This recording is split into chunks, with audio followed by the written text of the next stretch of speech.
Subscribe now and press the bell icon. Never miss an update. Start.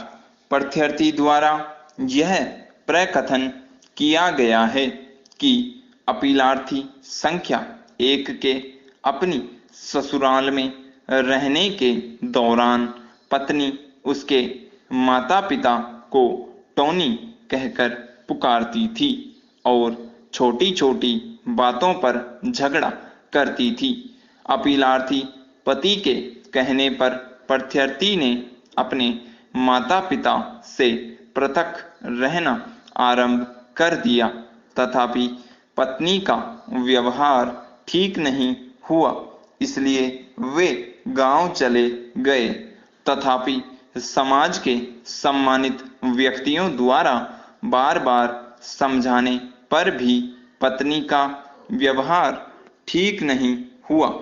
इसके पश्चात पति ने विवाह विच्छेद की मंजूरी के लिए एक आवेदन फाइल किया, जिसे कुटुंब न्यायालय द्वारा खारिज कर दिया गया था। अपीलार्थी संख्या 1 पत्नी अवयस्क पुत्रों अर्थात यशवंत कुमार और जसवंत कुमार के साथ पृथक रहने लगी, तथापि उसके पास बच्चों की शिक्षा सहित उनके खान पान और देखभाल के लिए पर्याप्त साधन नहीं थे। इसलिए प्रत्यर्थी पिता ने अवयस्क बालकों की अभिरक्षा के लिए अनुरोध किया। कुटुंब न्यायालय ने प्रत्यर्थी के हक में निष्कर्ष अभिलिखित करते हुए अपीलार्थी पत्नी के स्वीकृति वाले उस कथन का निर्देश किया, जहां उसने यह स्वीकार किया था कि वह एक गरीब व्यक्ति है और उसके पास उपार्जन के पर्याप्त साधन नहीं है। उसने स्पष्ट रूप से यह स्वीकार किया कि वह स्वयं का जैसे तैसे भरण पोषण करती है और उसके बच्चों के भरण पोषण के लिए उसके पास पर्याप्त धनराशि नहीं है और इसलिए वह अपने माता पिता के ऊपर निर्भर है। अपीलार्थी कुटुंब न्यायालय रायगढ़ द्वारा पारित उस आदेश से व्यथित हुई है, जिसके द्वारा प्रत्यर्थी पिता का संरक्षकर्ता और प्रतिपाल्य अधिनियम 1890 की धारा 25 के अधीन आवेदन मंजूर किया गया है और जिसके द्वारा अवयस्क यशवंत कुमार आयु लगभग 7 वर्ष और जसवंत कुमार आयु लगभग 6 वर्ष की अभिरक्षा प्रत्यर्थी के सुपुर्द करने का निर्देश दिया गया है। अतः अपीलार्थी द्वारा वर्तमान अपील फाइल की गई। अपील में तदनुसार आदेश पारित करते हुए पैराग्राफ चेंज।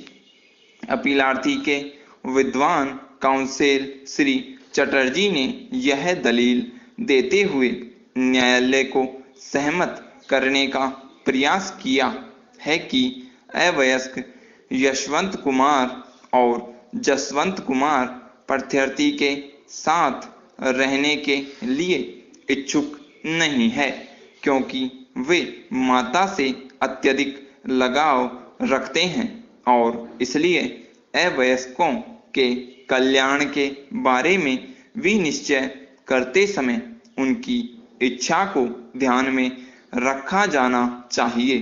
श्री चटर्जी ने यह भी दलील दी है कि जहां अवयस्कों को माता की अभिरक्षा के अधीन रखा जाता है, वहां पिता को बच्चों से मिलने का अधिकार प्रदान किया जा सकता है।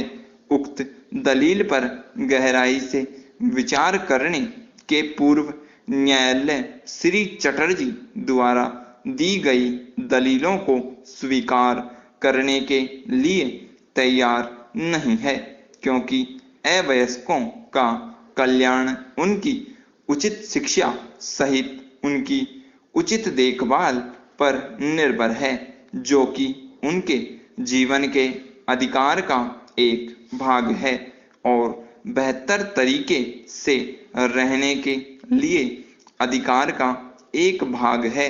मात्र इस आधार पर कि वे माता से लगाव रखते हैं, उनके भविष्य को बर्बाद नहीं किया जा सकता।